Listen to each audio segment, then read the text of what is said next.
She won in the floor exercise in the Summer Olympics. Childs finished third in the floor exercise finals on August 5th, but a scoring change by the judges dropped her to fifth. The change moved Anna Barbosa of Romania into third place for the bronze. USA Gymnastics said it will continue talking with the International Olympic Committee in efforts to allow Childs to keep the bronze medal. After the arbitrating ruling, the IOC said Childs must return the medal.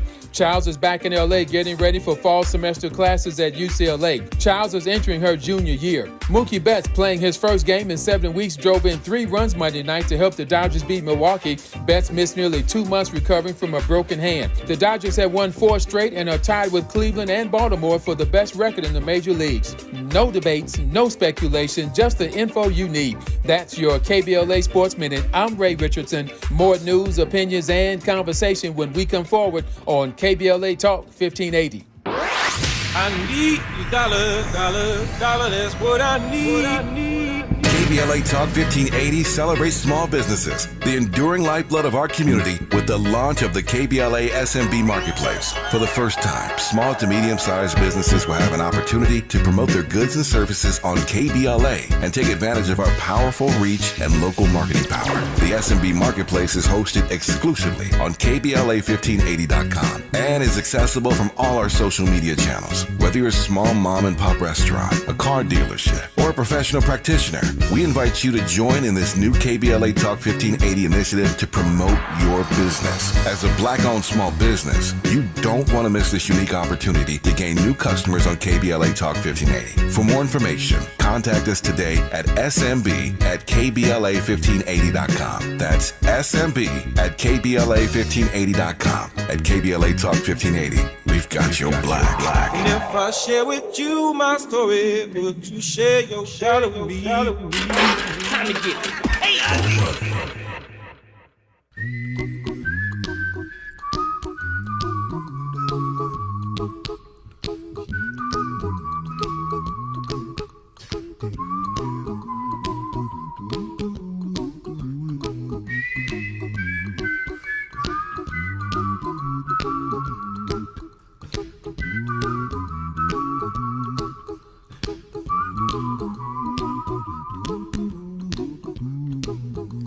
Here's a little song I wrote. You might want to sing it note for note. Don't worry. Be happy. Trying to be happy. It ain't so easy for some of us these days, given the state of our democracy or our experiment in democracy. But he sounds as good as ever. He sounds as good as ever. Don't worry. Be happy. Bobby McFerrin.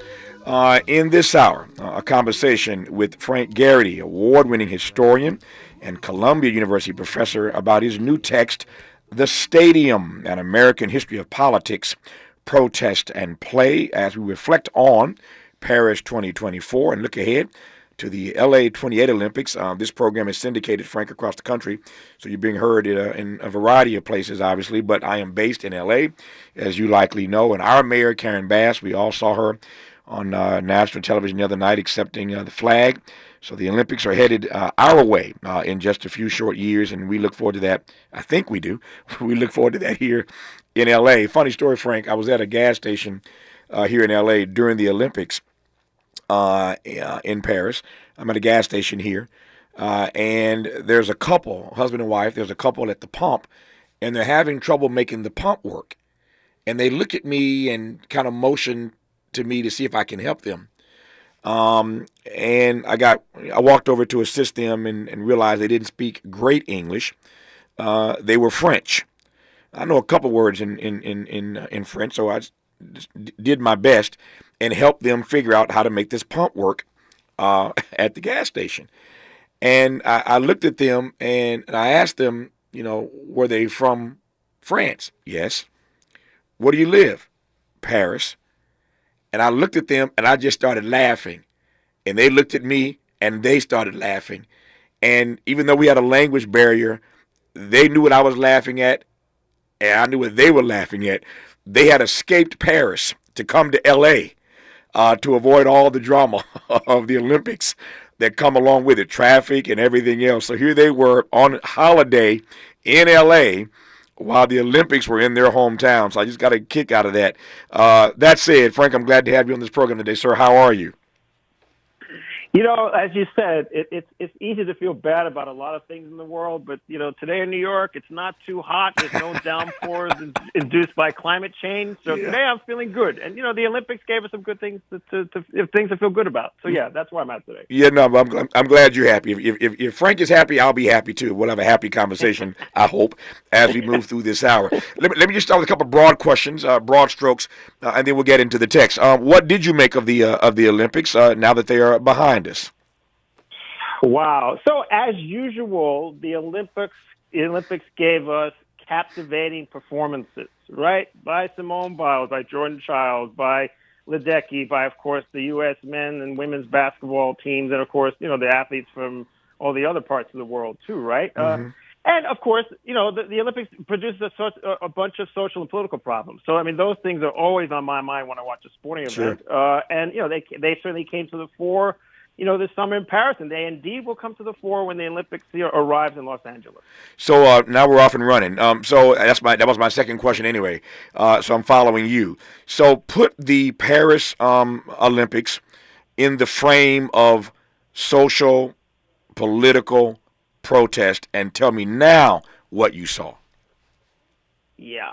So what I saw was what we've seen in Brazil and in other Olympic host cities, massive displacement of vulnerable populations, unhoused populations in Paris, right? Mm-hmm. We see the policing of political expression by athletes, right? And the ways athletes push back on it, just like they did when Tommy Smith and John Carlos did in 1968. And as we saw with the athletes doing here, the woman who won the gold, who wore her hijab, you know, the presence of Palestinian athletes, the Palestinian question emerging here and there in the Olympic Games.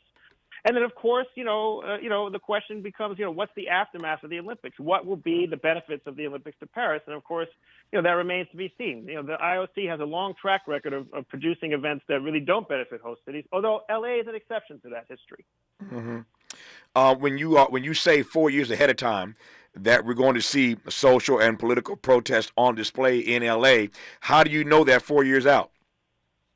Yeah. Well, number one, there's been a pretty active anti-Olympics movement that's been generated by LA organizers, the No Olympics movement, right? Which actually helped defeat the Olympic bid in Boston, right?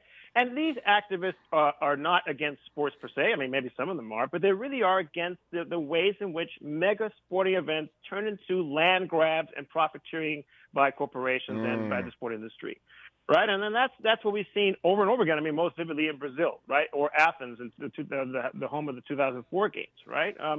Now, and that's what makes the LA case so interesting, Tavis, is that the 32 Olympics and the 84 Olympics, were largely successful, socially, culturally, and 84 Olympics even economically. Financially, exactly. Right? Yeah.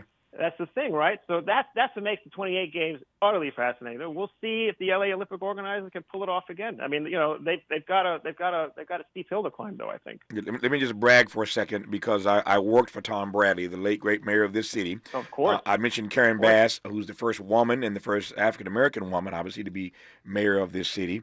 And I like Karen Bass. I consider her a personal friend. But I had the honor of working for Tom Bradley, and what Tom Bradley pulled off in '84 is still unimaginable. You'll recall, Frank, that the Olympics had bankrupted the city of Montreal. It bankrupted that city. So there are a lot of people who were concerned about whether Tom Bradley, indeed members of the city council, who he had to get to vote for the Olympics to come here in '84. There are many people concerned that Tom Bradley couldn't pull this off. Long story short, when Tom Bradley and Peter Uberroth, who ran the Olympics in '84, got done with the '84 Olympics, not only did we have all these great storylines from FloJo to Carl Lewis and beyond, we had these great storylines, but there were a couple $100 million that was left in the bank account of the city of LA when Tom Bradley and Peter Uberroth finished their job. That money in 2024 is still being spent on youth sports.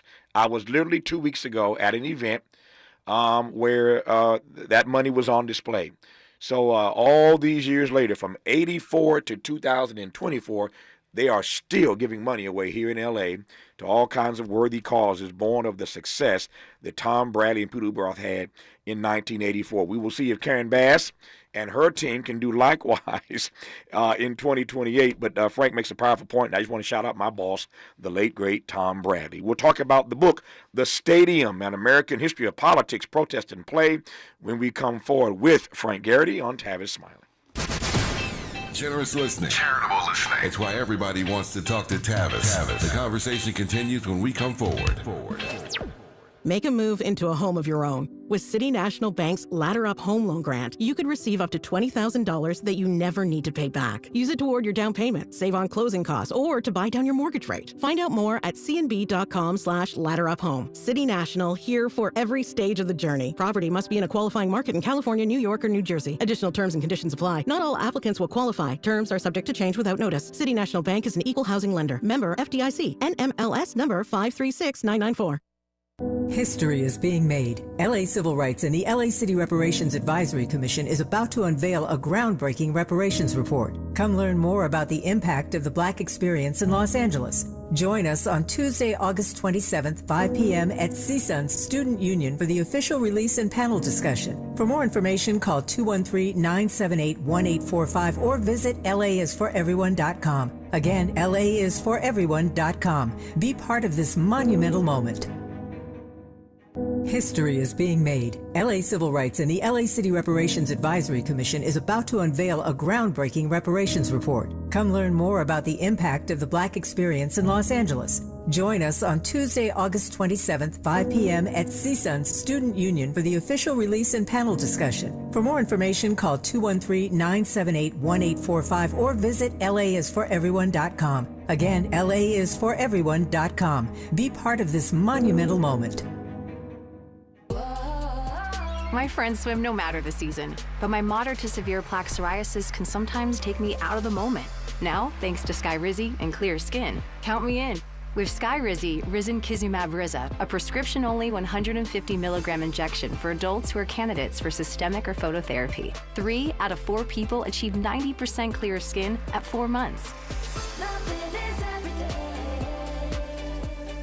Don't use if allergic to Skyrizi. Serious allergic reactions and an increased risk of infections or a lower ability to fight them may occur. Before treatment, your doctor should check for infection and tuberculosis. Tell your doctor if you have an infection or symptoms such as fever, sweats, chills, muscle aches, or cough, or if you plan to or recently received a vaccine. Thanks to Skyrizi, there's nothing on my skin, and that means everything. Ask your doctor today about Skyrizi, the #1 dermatologist-prescribed biologic in psoriasis, and visit skyrizi.com or call 1-866-SKYRIZI to learn more. My mom has taken up going to the park to practice yoga. My dad's going to a club, but not a book club, a salsa club. Finding new hobbies comes with age. My mom has started getting lost and not knowing where she's going. Becoming lost or disoriented doesn't. Confusion with time or place may be a sign of Alzheimer's. An early diagnosis can help improve the quality of life for your loved one. Learn the warning signs of Alzheimer's at 10signs.org. Brought to you by the Alzheimer's Association and the Ad Council. Less monologue, more dialogue. Tavis Smiley continues right now. It does indeed. The show does. The show goes on with Frank Garrity, author of the new book, The Stadium, An American History of Politics, Protest, and Play. Frank, a couple things I want to give you a chance to sink your teeth into, and we'll move forward and get more straightway into the text. I'm reading an article right now that just came out. What's today's date? Today is the 13th. So yesterday. Thank you, Miles. This article. I know this reporter, by the way. I didn't realize this. There's a black guy named Curtis Lee, who used to write for the LA Times, now writes for the New York Times. I know this guy, young brother, good reporter. So Curtis now writes, Frank, for the New York Times, and he wrote a piece that came out yesterday that I didn't see, but when it came out, but I see it now, talking about the potential downsides of the of the Olympics being here in LA in 2028. The 84 Olympics, written in this article, as we were just discussing, are widely considered to be one of the most financially successful summer games of modern times, in part, though, Frank, because they were largely using existing facilities. Part of the wisdom of Tom Bradley and Peter Ueberroth to use existing facilities. The private group organizing LA 28 has an estimated budget of nearly $7 billion to stage these games. I've seen numbers as high as $9 billion. I don't know what their approach will be, but again, what Tom Bradley and Peter Uberoff did here in L.A. Back in '84 was pretty astounding. Again, not so sure what the strategy is this time around, but these Olympics do have a way of bankrupting cities. They do displace poor, everyday working people, and that's why you get that sort of pushback here in L.A. and beyond. Tell me more, Frank. Yeah, the thing about those 84 games, you're right. I mean, Tom Bradley and Peter Uberoff pulled off, I would argue, a miracle. Yeah. Because, as you say, it was, successful on so many levels, the 84 games. But, they outsmarted the International Olympic Committee because up to that point, the IOC had insisted that cities underwrite the games with public money. Mm-hmm. And Bradley and Uberoff and the LA Olympic Committee was like, no, we're not going to do that. This is going to be funded by private corporate sponsorships. And they insisted on it, and then the IOC had to relent because no other city wanted to host the 84 games after the Montreal debacle that you mentioned before, right? That's right. So Uberoff was able to kind of pull off this model that was novel and really benefit substantially from television money from ABC, the corporate sponsorship from McDonald's and Fujifilm and all the other corporate sponsors that lined up quickly to get involved in the 84 games. And the IOC just hadn't dealt with that dynamic before. They've gotten a lot smarter in making sure that they can extract, whatever revenues they want from the host city games, right? So some of it is like they benefit from the novelty of the model itself, which is now standard. This is how the way the Olympics have run up to this point. And so, again, it's going to take some real ingenuity to figure out, what is this going to do aside from allowing us to see extraordinary athletes perform at the peak of their powers? And that's always the question. Like, for example, one of the promises was that ALA was going to have a better rail network. That's not coming to fruition as the way organizers had envisioned. The unhoused population problem is going to be a problem again, right? I mean, so there's a lot of issues. Transportation, which has already been discussed, Sure. Even at the end of the Paris Games. So this is a host of issues that is going to require the ingenuity and the savvy that 84 committee had, and it remains to be seen again if this committee will have that. Well, one final note on LA 28, the three main projects, and I know this because I live here every day, the three main projects that are being discussed here that need to be addressed if we're going to have a successful games 4 years from now. One, expanding the rail system, as Frank just mentioned. The head of that rail system is a black woman named Stephanie Wiggins. Stephanie Wiggins will be a guest on this program in just a few weeks. I don't have the date in front of me, but she'll be on this program. She's the head of Metro. A black woman runs this multi-billion-dollar industry. So we'll have Stephanie in studio in a few weeks here. But they got to expand the rail system. They have to revamp the airport, which is the international part, is named after Tom Bradley International Terminal. And we have to renovate the downtown convention center, which will be the competition venue for at least 5 sports. So it's the rail system, it's the airport, it's the convention center, and that's where all this money is going to be spent, assuming that they raise it, and I pray that they do. One last question about the Olympics, then we'll get straight away into the book, The Stadium. Big story today about Jordan Childs, of course, having to return the bronze medal. Your thoughts on that, if you have any? Yeah, of course I have thoughts. I have the thoughts that many people do. It's a total injustice that they stripped the medal from her. I mean, for all sorts of reasons. I mean, let alone for the amazing gesture that she and Simone Biles pulled off during the Olympic when they received their medals during the Olympics, right? And the extraordinary performance that she gave us. They should just give out 2 bronze medals. I don't understand why they can't do that. Mm-hmm. And I think, the IOC, unfortunately, gives us evidence over and over again that in the end of the day, they don't really care about these athletes. They really don't. I mean, it's really about, the kind of the fiefdoms that they run and pulling off the show as they see fit. And so I think that it's a tremendous injustice. And, I mean, I think that the amazing moment that they gave us, the 3 black women on that medal stand, will never be taken away. It will never be taken away. It was just extraordinary, right? But but it's just such an injustice that she's not receiving the recognition that her performance commanded. About an hour and a half ago, while I've been on the air here live, a story broke in the New York Times, speaking of the New York Times, that the head of the panel that ruled against Jordan Childs, American gymnast, UCLA gymnast, closer to home here in L.A., she's back here in L.A. now. But the head of the panel that ruled against her and made her give up the Olympic bronze medal in favor of a Romanian athlete, wait for it, wait for it, wait for it. The head of that panel has represented Romania for almost a decade in arbitration cases. So there you have it, Frank. There you have it, man. Yeah, it gets worse by the minute. It really does. Sad. I mean, it's really sad. It is sad for Jordan Childs. It gets worse by the minute. I'm not laughing at Jordan. This is just a crazy story. And people do this. People do this stuff all the time, and it cracks me up, especially in this age that we live. They do this stuff all the time, and as if they don't believe that the true story, the backstory, will ever come out. I mean, it's just a matter of time. It's going to come out. So they stripped Jordan of this bronze medal, and now we find again, in case you didn't hear me, that the head of the panel that ruled that Jordan had to turn back this Olympic bronze medal in favor of a Romanian athlete, has represented Romania for almost a decade in arbitration cases. I digress. A sister just got railroaded. A sister got robbed. I don't know what is to be done about it, but there are the facts to the backstory. More about that, I'm sure, in the coming hours and days, but that's the news now, quoting from an article in the New York Times. Our guest in this hour is Frank Garrity, award-winning historian, Columbia University professor.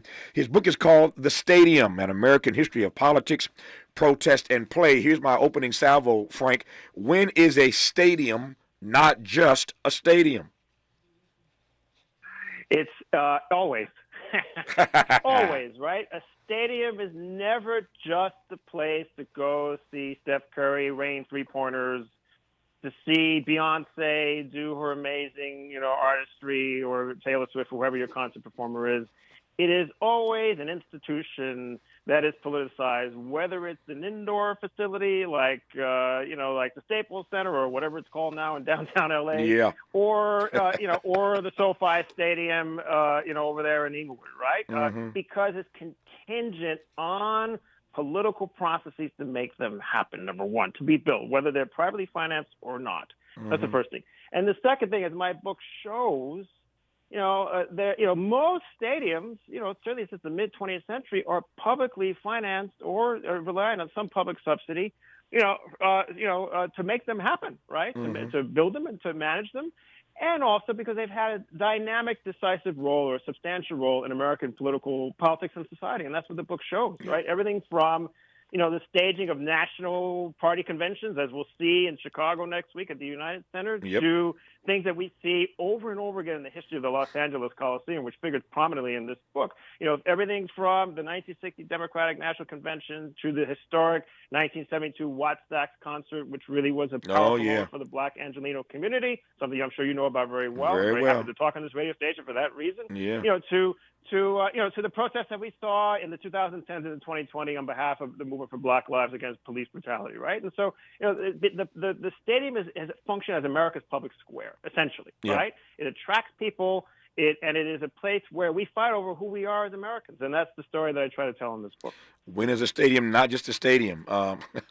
That's the question, and you hear Frank detailing the answer. So let me probe a little deeper now. What happened? And so it's a what, why, when, where, and how question. All of that. With regard to stadiums being publicly financed, it wasn't always that way, but something happened that shifted the narrative, that created a different frame that we now operate inside of. And these days, no stadium gets built without public money, but there was a time when there were no public monies being used to build stadiums. What happened? Yeah, well, because when they first emerged in the aftermath of the Civil War, they emerged as these kind of makeshift wood structures that, house circus acts across the country, or they're baseball ballparks, which were built by, fledgling entrepreneurs, who were engaging in what we would now call the entertainment industry, right? Which was very much in an embryonic state at that time, right? So you're building, relatively cheaply, quickly built, and then many of them were built as wood structures, so they didn't last very long.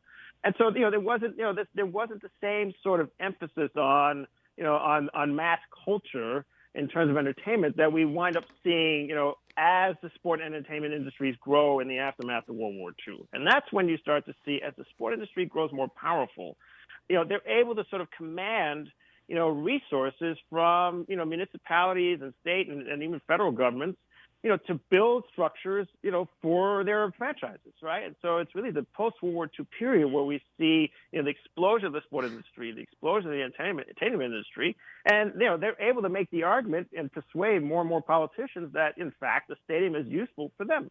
And so that's what municipalities do. But they also do it because they are interested in building memorials for civic purposes. And that's the other part of the story that I talk about, right? So, a stadium that's built is a memorial stadium more often than not in the mid-20th century, right? Instead of a building that's named after State Farm Insurance or SoFi or whatever the corporation that, slaps its name on a building today, right? And so it's really a story of the ways in which the sport entertainment industry grows and the political influence that it has. I think that's what accounts for the shift in public financing in stadium construction. Yeah. Something occurs to me as you're talking now, Frank, and let me just deal with this right quick in these 2.5 minutes, and we'll continue when we come forward for the rest of this hour. But these stadiums are places where we, to your earlier point, gather to wrestle over defining the soul of America, so that a stadium is not just a stadium. You mentioned Chicago. I'll be there next week broadcasting live from United Center when Kamala gives her historic acceptance speech. I was in Denver when Barack Obama stepped to the stage there to give his historic acceptance speech years ago. So I've been in a number of these stadiums for a number of these major moments. So you're right, a stadium is not just a stadium. Again, there are places where we come to wrestle and argue and opine about the demos, about our democracy, about the republic, and defining the soul of this nation. And yet, for these stadiums being all that, there is this other side where we cheapen, I think, we cheapen these institutions, these places, when we slap all these corporate names on them. I ain't naive about the money, but talk to me about that part. Yeah. Chapter 7 of the book looks at the corporatization of the stadium, right? And it actually traces the history of advertising in stadiums. There was a time when, at a baseball stadium, you would see ads to cigarettes and beers near the scoreboards. Mm-hmm. Now you walk into a stadium, a major league stadium, and there are corporate ads, advertisements that cover every inch of the facility, right? My favorite, at the urinal. You're standing at the urinal and you're staring into a screen. Exactly. Yeah. Exactly right. So I think that what happens in the late 80s is that advertising just explodes, and the sports industry, corporations really invest in the sports industry, and that transforms the stadium experience to this day, right? Yeah. So you're not going to a building. I mean, the LA Coliseum is an exception because it has that amazing memorial section part of the peristyle section, right? But by and large, they're monuments to corporate America, by and large, unfortunately. And I think you're right, because they've been cheapened because many of them built. We have more stadiums now. I mean, LA has a ton. Southern California has many. LA County, and whereas once upon a time you had 3 venues that hosted events in LA. Now you have several. And the other part of that story is, we'll talk about it more when we come forward. The other part of the story is that these institutions, as they I'm putting that in air quotes, end up changing names. So to your point, you go to a city, you miss a few years, and you show up to Dallas or pick a city, and the name of the stadium has changed. I mean, good Lord. I mean, these stadiums are not just stadiums, but again, these corporate. It's been so corporatized that you don't know in any given year what the name of the stadium is. I digress for now. The book is called "The Stadium: An American History of Politics, Protest, and Play." More the author Frank Garrity when we come forward on Tavis Smiley.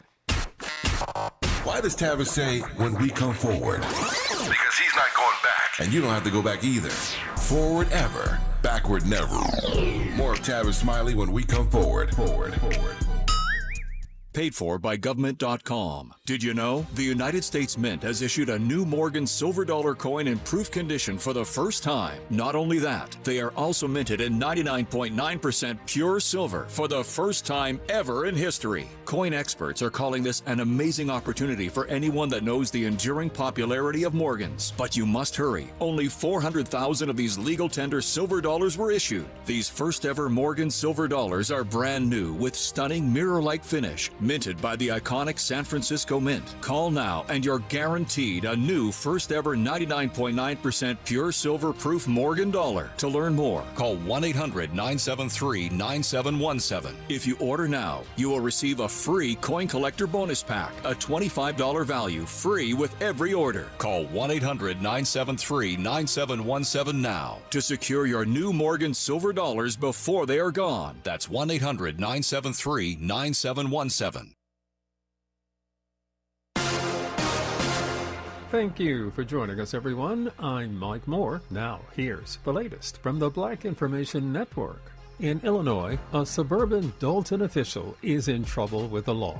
African-American Deputy Police Chief Louis Lacey was indicted yesterday on charges of bankruptcy fraud, making false statements in a bankruptcy case, and perjury. Also in Illinois, protests against Israel and the U.S. are expected outside the Democratic National Convention in Chicago next week. Pro-Palestinian organizations say thousands of people will descend on the convention to protest the Biden administration's handling of the Israel-Hamas conflict. Google is set to launch its new line of Pixel 9 smartphones today. The event will be streamed online on the company's Made by Google YouTube channel. And that's the latest. I'm Mike Moore from your 24/7 news source, the Black Information Network, and BINnews.com. Bank of America has powerful digital solutions for local and global businesses, so you can make every move matter. Visit bankofamerica.com/banking for business to learn more. Bank of America, N.A., copyright 2024. This is the KBLA Sports Minute with Ray Richardson. An arbitrator denied an appeal by UCLA gymnast Jordan Childs to keep the bronze medal she won in the floor exercise in the Summer Olympics. Childs finished third in the floor exercise finals on August 5th, but a scoring change by the judges dropped her to fifth. The change moved Anna Barbosa of Romania into third place for the bronze. USA Gymnastics said it will continue talking with the International Olympic Committee in efforts to allow Childs to keep the bronze medal. After the arbitrating ruling, the IOC said Childs must return the medal. Childs is back in LA getting ready for fall semester classes at UCLA. Childs is entering her junior year. Mookie Betts, playing his first game in 7 weeks, drove in 3 runs Monday night to help the Dodgers beat Milwaukee. Betts missed nearly 2 months recovering from a broken hand. The Dodgers have won 4 straight and are tied with Cleveland and Baltimore for the best record in the major leagues. No debates, no speculation, just the info you need. That's your KBLA Sports Minute. I'm Ray Richardson. More news, opinions, and conversation when we come forward on KBLA Talk 1580.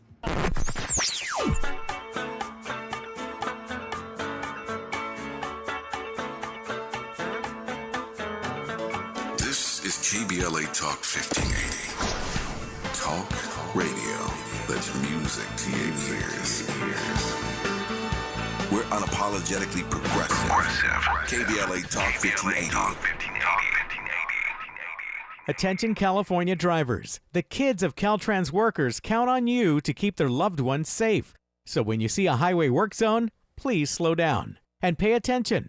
Remember, that's someone's loved one out there. Be work zone alert. Have you heard of the 50-30-20 rule? This can help you spend and save your money wisely. So how does it work? Distribute your dollars into 3 buckets. 50% towards needs, 30% towards your wants, and 20% goes to savings. Use this tool to help your journey to financial success. Sponsored by J.P. Morgan Chase & Company. We've got a lot to talk about. Hi, I'm Ray Richardson, your sports connection here at KBLA Talk 1580. Join me and my co-host Neil Scarborough every Saturday night at 7 for Out of Bounds, the show that brings some flavor to the world of sports for 60 minutes. We take you beyond the scores and press conferences. We give you our point of view, the way black folks see what's going down. You can join the conversation and give us your analysis at 1-800-920-1580. Out of Bounds every Saturday night at 7 on KBLA Talk 1580. We've got a lot to talk about. Unapologetically progressive. KBLA Talk 1580. We've got your black. You like your style, though. Did you know your life insurance is an asset you can sell? I'm Jay Jackson, CEO of Abacus Life. For almost 20 years, Abacus has been purchasing life insurance policies from seniors just like you. And at AbacusPays.com, we've created a free policy value calculator so you can find out the worth of your policy in just seconds. There are no fees and no obligations. Get real value from your life insurance when you need it. with Abacus. Learn more at abacuspays.com. As a rideshare driver, I love keeping my car smelling fresh and clean. So when I'm driving, I only trust new Febreze car vent clips, now with 3 times greater scent control, because it's that little touch that sets me apart. I can turn the intensity down for subtle freshness, or I can turn it up for when I want lots of scent. So whether it's set to low, medium, or high, with new Febreze car, I know my car's going to smell amazing, which keeps my driver rating right where it belongs. Picking up Oscar! More honesty than you can handle. More empowerment than you can imagine. You're tuned in to Tavis Smiley. Tavis Smiley and Frank Garrity, who's author of the new book, The Stadium, An American History of Politics, Protest, and Play. We'll talk about the protest, about the race and the racism, about the gender, about segregation. There's a lot to talk about regarding these stadiums and their connection to these quintessential American issues.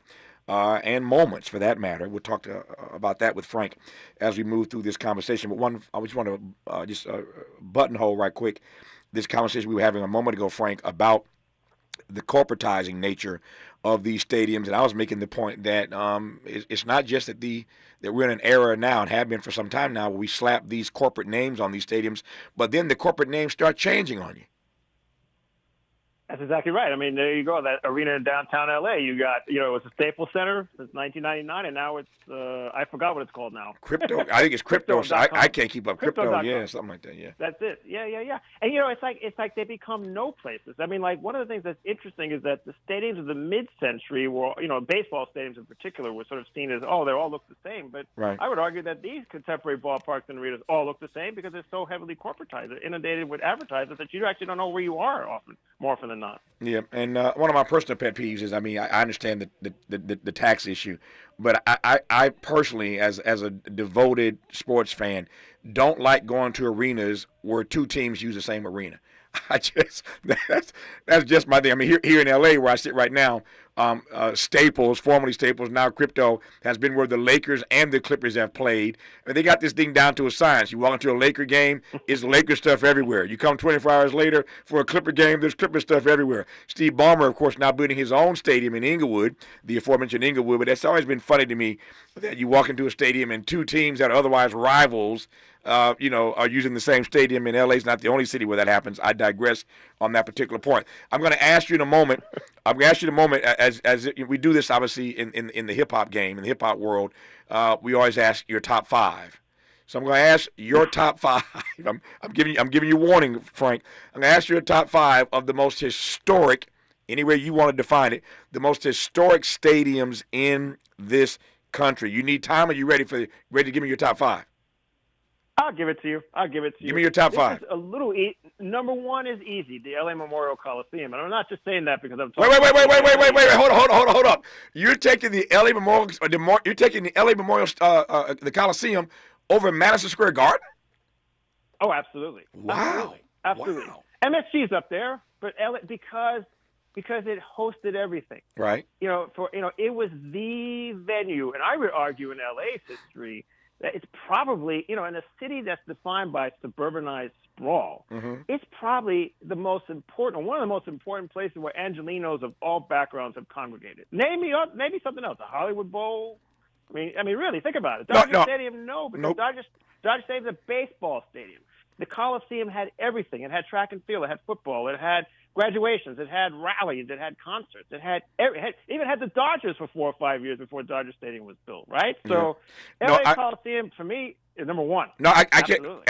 Inside of LA, I can't argue you on that. And now that I think about it, maybe outside of LA, I can't argue on it. I've been to a number of major events at that Coliseum, and I must tell you, of all the things, I wasn't there for Watt Stacks, but I'm a Watt Stacks fan. I know all about it. I have interviewed everybody who was around there that day, Isaac Hayes, et cetera, over the course of my career. But I've been to a number of amazing moments there, but I will never forget as long as I live seeing Nelson Mandela, being with Nelson Mandela backstage. when he got out of prison and made his U.S. tour and went on stage at the L.A. Memorial Coliseum in front of 100,000 people. Just an amazing moment that I'll never forget, seeing Mandela on stage in that arena, in that Coliseum, on top of all the other things I've seen this. Okay, so you're the expert, so maybe you're right about this. All right, number one of your top 5 is the L.A. Memorial Coliseum. Give me number 2. Number 2, I would put Madison Square Garden in there. MSG, sure. okay. Because of the things that I talk about in the book, because it was a meeting hall as much as it was a place to go see the basketball or boxing on the circuit. So yeah, MSG number 2. Okay. You know, I'm gonna avoid the typical ones that you hear, Wrigley Field and Fenway Park, because again, those are just baseball stadiums. Right. You know, they have significance beyond that, but I wouldn't put that on there. I would put after MSG, I probably would put, I put the Rose Bowl in there because of its historically significance. It inaugurated the phenomenon of college football New Year's Day classics for sure. Right. I think I would. That's number 3. Number 4 would be probably. I'm thinking U.S. There are other places I could go outside the U.S., but I'll stick to the U.S. Mm-hmm. I'm gonna put probably. I'm gonna surprise you, and your fans will probably abhor what I'm gonna say. The Oakland Coliseum. Wow. Which is gonna be seen as history soon. Right. Because as a city with a black population, yes, as a city that was experiencing deindustrialization, it's not by accident that MC Hammer becomes known as a kid at the Oakland Coliseum. Mm-hmm. Because for black Oaklanders and for that working class community, the Raiders and the A's and the Warriors meant a lot to that community. And we've seen that in the outpouring of outrage when the franchises have left the Raiders and the A's and the Rays, the Warriors, and now the A's, sure. right? So the Coliseum aesthetically is insignificant, but socially it was enormously impactful for that city, and I would argue for black cities like Oakland for sure. That's number 4. It may have been a surprise, but I can't argue. You made a strong case for the Oakland Coliseum. I can't argue on that. That was number 4. So we have the L.A. Memorial Coliseum at number 1. We've got MSG, Madison Square Garden, at number 2. Got the Rose Bowl at number 3. You got the Oakland Coliseum at number 4. And your 5th most iconic historic stadium in this country would be what? I'm waiting for you to say it. But you ain't said it yet. Yankee Stadium? Yes. You think I'm going to say? I was ready on Yankee Stadium. I have to put it in there. I mean, I'm from the Bronx, but that's not the reason. The boogie down. Yeah. As far as baseball stadiums go, it had a larger impact than Fenway Park or Wrigley Field, right? Because, the Yankee iconic franchise, but also because of, again, enormously socially, politically important events happen at that building. That's right. Everything from, the first Black College Football Classic in 1968, where does it happen? It happens in Yankee Stadium. Yeah. Right? The very famous 1973 Finding Your All-Star Salsa concert happens in Yankee Stadium, right? Again, it has this hugely social and political import beyond the fact that it hosted the Yankees for over a century now. Yep. There's your top 5 from the author of the book. He's the expert. It's called The Stadium, An American History of Politics, Protest, and Play. I ain't done yet, but that's his top 5. The L.A. Memorial Coliseum, number 1, Madison Square Garden, number 2, the Rose Bowl, number 3, the Oakland Coliseum, number 4, and Yankee Stadium, number 5. I ain't mad about California. We got what? We got 3 things on the list, and 2 of them here in Southern California, the Coliseum and the Rose Bowl. So take that, East Coast. On that note, when we come forward, there's more to talk about regarding this book, The Stadium. I haven't gotten as yet to the fact that these stadiums were sometimes places where racism and segregation held on for too long. Frank talks about that in the text, and we haven't talked about gender exclusion and segregation in these stadiums, in the workplace broadly in this country. So there's a great deal more to cover in the time I have left with Frank Garrity discussing his new book, The Stadium, An American History of Politics, Protest, and Play. You're listening to Frank right now, and I'm glad about it on Tavis Smiley. Hope, agency, dignity. This is Tavis Smiley. Can you dig it? Come on! We asked seniors how to prevent Medicare scams. My best advice, if you get a phone call, do not talk to the person. These people are well trained. Don't talk to them. They don't know me. They're just trying to Scam me. Don't be fooled. Hang up. Just hang up. Never give out your Medicare number. They're going to get your number to put in a false claim. If I get a call from someone, I don't pick up the phone. And should I pick up the phone and they ask for information, then I hang up. How do you detect Medicare fraud? Just like I check my credit card statements, I check my Medicare statements monthly. Scammers can get a hold of your number, order medical devices through your account, and you're not even going to know about it if you don't look at your statement. Check your statement every month. If you get your statement and you see something that you know you did not have done, you report it. Call your senior Medicare Patrol. To report Medicare fraud, call the Senior Medicare Patrol at 855-613-7080.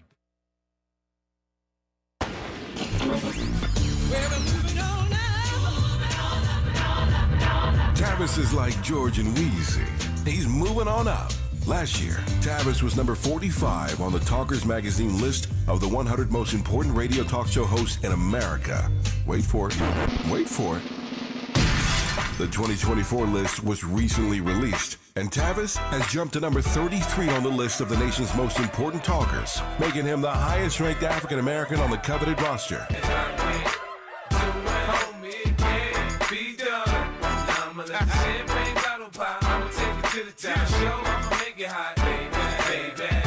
Congratulations to Tavis Smiley from all of us at KBLA Talk 1580. We've got you black.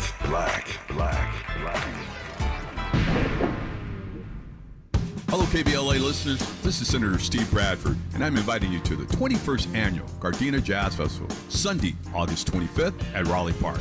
And this year's lineup will be amazing, opening up with Fernando Pullum Youth Orchestra. The Inner City Youth Orchestra Jazz Ensemble under the direction of Chuck Dickerson will be cooking with biscuits and gravy. The amazing saxophonist Mindy A. Bear, 8-time Grammy Award-winning a cappella group Take 6, the always soulful Mesa, and the grown and sexy Will Downey Jr. You won't want to miss it. Tickets are on sale. General admission is $30. Box seating is $75. And unfortunately, our reserved seating is all sold out. So for ticket information, you want to go to GardenaJazzFestival.com/tickets. That's GardenaJazzFestival.com/tickets. Or call 310-217-9537. Look forward to seeing you for a day of fun, music, and family on August 25th for the 21st Annual Gardena Jazz Festival. And remember, well, alcohol-free, smoke-free environment. See you soon.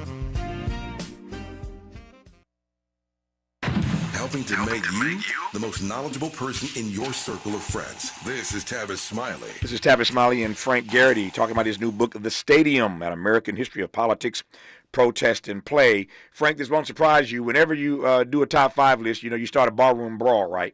Whenever you ask and get an answer to the question of the top 5 from anybody, you always start a barroom brawl. So leave it to Frank to start a fight here in my studio. So all of my team run into my studio and say, how could Frank leave off the list of top 5 the Superdome? You can make a case. I'm not going to hate on people for coming up with another top 5. Yeah, of course. I'm a scholar. I make arguments based on evidence, and that's what I try to do in answering your question. See, and I thought, of course, there was Katrina. They had the house people there after Katrina, but I thought your answer might be consistent with what you said earlier, that the Superdome has pretty much been sporting events and other entertainment. There are things that have happened there, but not in the way that these other top 5 that you listed. So I hear Superdome. It's a great option. But when you think of the history that Frank addressed earlier, this happened in all these other places, the Coliseum here in L.A., Madison Square Garden, the Rose Bowl, Oakland Coliseum, Yankee Stadium. By the way, I've been to all 5. I've been to all 5. So I'm grateful for that over the course of my career. But I hear your point about Superdome. It could be on the list, but again, not as much inside that building as in these others across the board of experience here in this country. I digress on that. Very quickly, are there a couple stadiums around the world that come to mind for you pretty quickly that you think are pretty iconic? Yes, of course. The Maracanã, the very famous soccer stadium in Rio de Janeiro in Brazil, right, which, of course, experienced the negative effects of the 2014 World Cup and the 2016 Olympics. It was kind of destroyed in a lot of ways, but it's a temple. It's a temple to world soccer. Yeah. Wembley Stadium in London, absolutely, no question, right? And even, for a different reason, the stadium that was built to host the 1960 games in Rome, which was, built in Mussolini's Foro Italico, it was built as a monument to fascism, right? Just the same way that Hitler's stadium, the Olympic Stadium, was built for the 1936 Olympics. Those are historically significant, for other reasons, maybe not good reasons, but nonetheless, yes, sporting events have happened there, but they're historically significant in the history of world politics, in addition to the Olympics, right? And so, those are the ones that come to mind. There's so many others. Sure. There's very famous, baseball stadiums in the Caribbean and Latin America, where my people are from, in San Juan or Santo Domingo or Havana, the Estadio Latinoamericano. I mean, there's so many. So many. Mexico City as well. So, I think, and they all have stories like the ones I'm trying to tell in this book. I mean, this book focuses on the United States, but again, I would argue that any historic building or any building that lasts for a couple decades, it's going to have some interesting social, political, and cultural stories behind it. When we come forward, our remaining moments with Frank Garrity, we'll talk about, as I teed up earlier, these stadiums being places where racism and segregation held on for far too long. If it held on for too long in the nation, why would it not have held on for too long in stadiums? We'll talk about that connection. And we'll talk about gender exclusion and segregation in these stadiums before we wrap this conversation with Frank Garrity on Tavis Smiley. Thank you. What's your quarrel with the world? You're listening to Tavis Smiley. If you're like me, 60 and retired, making ends meet, especially here at the supermarket and drugstore, is tough. I'm so blessed to have found benefitscheckup.org. It's a free and confidential website from the National Council on Aging that connected me to $1,200 a year in programs that help pay for food, medicine, utilities, and more. Maybe it can help you. benefitscheckup.org. You know where you want to go in life, and City National Bank can help. City National knows the dedication it takes to build your vision for the future into a reality, and our team is here for you. We have a wide range of options to help, from personal savings accounts to interest-bearing money market savings accounts and more, all designed to help you get where you want to go. City National, here for every stage of the journey. Learn more at cnb.com. City National Bank is a subsidiary of Royal Bank of Canada, member FDIC. KBLA Talk 1580. We've got a lot to talk about. KBLA Talk 1580 reminding you that we keep us safe. Pro Football Hall of Famer and urban peace pioneer Jim Brown believed in just that. So he founded the Amera I Can Foundation for Social Change in 1988, focusing on at-risk and high-risk youth in underserved schools and juvenile detention facilities, as well as adult incarceration and reentry initiatives. The core of the Amera I Can program is its 15-chapter life skills curriculum. Mastery of these skills allows individuals to meet their academic potential, conform their behavior to acceptable societal standards, and improve the quality of their lives by equipping them with what they need to confidently and successfully contribute to society. Today, the foundation is led by its president, Monique Brown, who has been actively involved in the organization for more than 25 years. The Amera I Can Foundation continues its work in memory of its founder, actor, philanthropist, and NFL legend Jim Brown. To get involved or make a donation, please visit AmeriCanCommunity.partners. That's AmeriCanCommunity.partners. This is a community call to action from KBLA Talk 1580. My mom has taken up going to the park to practice yoga. My dad's going to a club, but not a book club, a salsa club. Finding new hobbies comes with age. My mom has started getting lost and not knowing where she's going. Becoming lost or disoriented doesn't. Confusion with time or place may be a sign of Alzheimer's. An early diagnosis can help improve the quality of life for your loved one. Learn the warning signs of Alzheimer's at 10signs.org. Brought to you by the Alzheimer's Association and the Ad Council. Oh, I can't believe tax season is here already. Look at all this info I have to enter. Phil's small accounting firm is growing in numbers. Why didn't I take that typing class in high school? A data entry specialist could really help him in a crunch. I got blisters on my fingers. Indeed can help him hire great people fast. I need Indeed. Indeed you do. You can schedule and conduct virtual interviews all from your employer dashboard. Visit Indeed.com/credit and get $75 towards your first sponsored job. Terms and conditions apply. Made fresh daily in the Mert Park, Los Angeles, California. You're listening to Tavis Smiley. Tavis, Smiley, and Frank Garrity. Got 4 minutes left in this conversation, but 4 minutes is enough time to cover two things right quick. Talk to me, Frank, about the racism and segregation inside these stadiums over the years. Yes. So, I mean, as you would expect, or you would expect, maybe not everybody, stadiums were built by and large for white men, when they first emerged in the late 19th century. But because stadiums are they need events, they need people to come to them, over time you start to see how that gender hierarchy and racial hierarchy breaks down. But it's a long process, and it only breaks down because of the impact of freedom movements, whether it's the Black freedom movement, second wave feminist movement, and then in the 1980s, the gay and lesbian movement as well, as we see in San Francisco and New York, right? So, in New Orleans, the place where the Superdome's predecessor, Tulane Stadium, which was the original home of the Sugar Bowl New Year's Day Classic, for every New Year's Day and most college football games at that time were celebrations of the Jim Crow era, celebrations of the Civil War and the White South, celebrations of the Confederacy.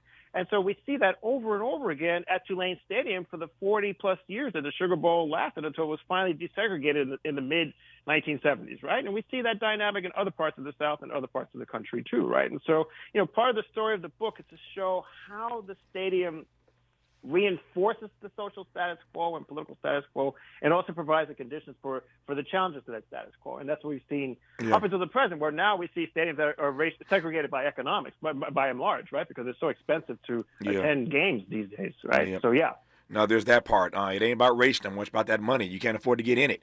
Much less to eat or buy anything when you're inside of it. But I digress on that point. Exactly.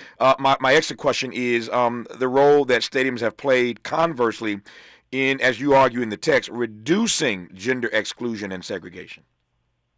Yeah, I think that's because, again, by definition, stadiums bring people together.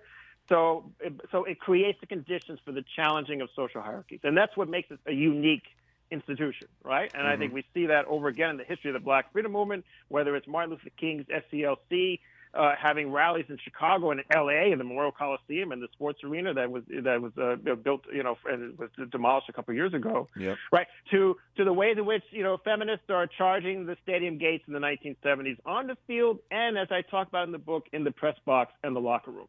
Right, where women are basically arguing for the right to work like male journalists, like everybody else, right? And that's, again, we see that dynamic until more recent years, when Black athletes take up the mantle of the Black Lives Matter movement and help magnify the movement against police violence against African Americans in this country, right? So that's, so the idea that this is a building that should just be a place where you go see your favorite concert performer or sporting event, it's never going to be the case, because it's by definition political, and that's essentially what I argue in the book. And partly because, we have our tradition of doing the national anthem, the Star Spangled Banner, at every sporting event. Every single time.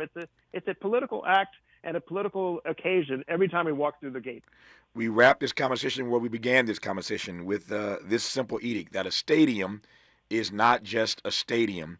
And he unpacks that quite nicely in his new book, The Stadium, An American History of Politics, Protest, and Play. His name is Frank Andre Garrity, who I've been honored to have had on this program, professor at Columbia. Frank, great conversation. I didn't know what this was going to be, man, but it turned out to be even more special than I thought it might be. Thank you for the time. Thank you for your interest. Thank you for your energy. I enjoyed this immensely. I appreciate you, sir. Thank you for having me on, and congrats on doing all the great work that you do in journalism and in commentary. Thank you so much. You are kind, my friend. Thank you, sir. Just like that, 3 hours gone. Back here tomorrow, Lord willing, to do it all over again. Until then, thanks for tuning in to Tavis Smiley, and as always, keep the faith.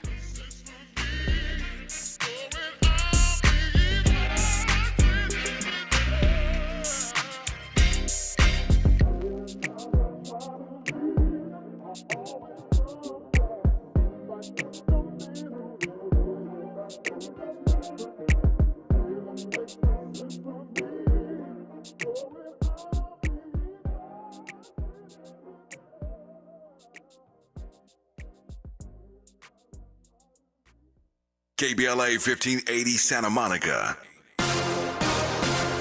Thank you for joining us, everyone. I'm Mike Moore. Now, here's the latest from the Black Information Network. In Illinois, a suburban Dalton official is in trouble with the law. African-American Deputy Police Chief Louis Lacey was indicted yesterday on charges of bankruptcy fraud, making false statements in a bankruptcy case, and perjury. Also in Illinois, protests against Israel and the U.S. are expected outside the Democratic National Convention